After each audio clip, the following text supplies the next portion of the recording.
Bonjour à tous et bienvenue pour une nouvelle vidéo. J'espère que vous vous portez très bien chez vous. Aujourd'hui, le thème dont je vous expose parle du silence. Savoir se taire, savoir ne rien dire par moment, est-ce un signe de faiblesse? Nous vivons dans un monde hyper connecté. Les réseaux 4G, génération smartphone, Android, télévision, écran plasma, ordinateur. La culture du divertissement et les différentes notifications nous amènent à vivre un rythme effréné. Tous ces aspects font que nous adoptons une autre forme de langage qui est le silence. Ce langage est interprété de différentes manières selon les circonstances, selon notre milieu de vie et aussi en fonction des différentes ethnies. Alors, parlons-en.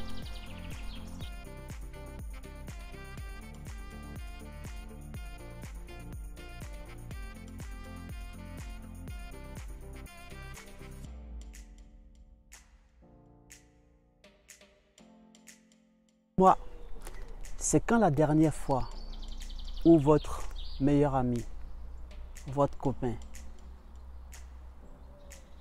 ou l'un des membres de votre famille vous a confié un secret en vous disant « J'espère que tu garderas le silence et que tu diras rien à personne. » Et que quelque temps après, tout le village était déjà au courant de la nouvelle.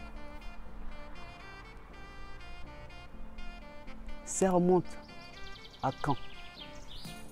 La dernière fois où vous avez eu une aventure avec la fille de la voisine ou le fils du voisin, où vous avez connu un plan cul que vous avez rencontré sur Internet, sur Facebook, Instagram, sur un site de rencontre, et que quelques heures après, tous vos amis sur Instagram, tous vos amis sur WhatsApp étaient déjà au courant de la nouvelle. Vous voulez entreprendre un voyage vers l'Europe. Vous avez des projets. Vous avez reçu une promotion.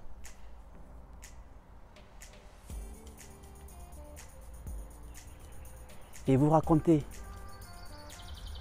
à tout le monde qui veut l'entendre. Vous parlez sur tous les toits. Si bien que la nouvelle, tout le monde le sait au village. Et après, vous vous étonnez que vos projets soient voués à l'échec et ne marchent pas à Koba. Parfois, nous avons envie de parler, de nous extérioriser, de nous confier, de tout dire à n'importe qui, sans savoir que cela puisse avoir des retombées après.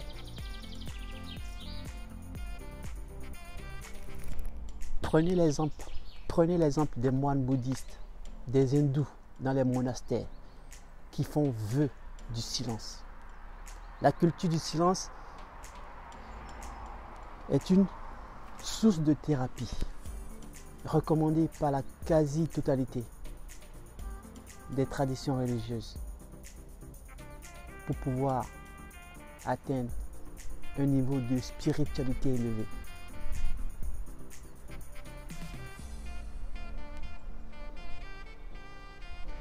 Je vous donne un exemple de Mahatma Gandhi, l'un des plus grands spirituels, qui ne parlait jamais les lundis. Et pour s'exprimer, il s'exprimait que juste par écrit. En Afrique, le silence est une forme de sagesse par les aînés.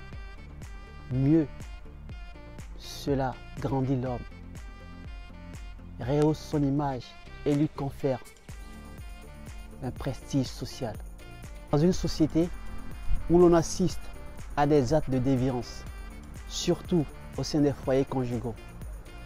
N'avons-nous pas besoin de nous maîtriser pour le bonheur et la monnaie du couple? La réponse est oui. Car comme on le dit, toute vérité n'est pas bonne à dire. Soyez des artisans du silence. Tournez 7 fois votre langue dans votre bouche avant de vous exprimer. Car notre pensée, tout ce que nous véhiculons, est à notre image. Apprenez aussi à sortir par moment de votre silence. Ne laissez pas les gens vous dire tout et n'importe quoi. Si cela n'en vaut pas la peine, répondez par le silence. Car comme on le dit, on répond aux imbéciles par le silence. Alors vous, êtes-vous adepte du silence? Toi qui me suis en ce moment, laisse un commentaire en bas de la description et dis-moi si le silence pour toi est une faiblesse ou une force. Merci, à la prochaine pour d'autres vidéos. Sur ce, prenez soin de vous et que Dieu vous garde.